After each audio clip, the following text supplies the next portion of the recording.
Well, they have all served and sacrificed. The 7th annual Marine Corps trials have just kicked off at Camp Pendleton. 10 News military reporter Hannah Mullins explains how the adaptive sports can not only be life-changing, but in some cases, life-saving.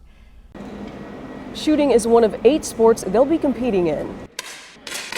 The way we are, how we act, the way we talk, things we do, you get used to that. Marines even learn how to tie their boots the same way.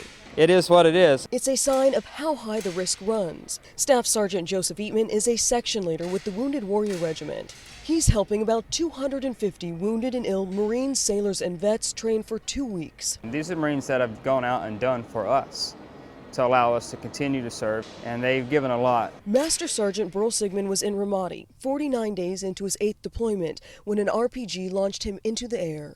I had a fairly good idea that there wasn't much left. He didn't need to look at his leg. He saw pieces of it on the ground. It landed him on home soil in time for Thanksgiving. I was able to spend time with my family, and they were still in Ramadi doing what they needed to do. Enemies killed his commanding officer 2 weeks later. There's always somebody worse off than you are. He may be the only non-patient status above-the-knee amputee who is active duty. Time and time again, vets have told me when their service stopped, they wanted everything to end. It brought me to the lowest point in my life. I was done. I was sitting on my bed with a .45.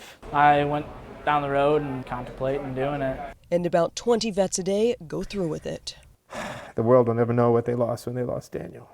But here, there's some healthy competition, a sense of camaraderie again, and a message. You haven't been cast away. You were brought here because people care, and they want you to get better. Because at one point, they all tied their boots the same way, with their blood type stamped on their dog tag. Hannah Mullins, 10 News. 40 people will be picked to compete in the Warrior Games on the Marines team, but we salute all of them.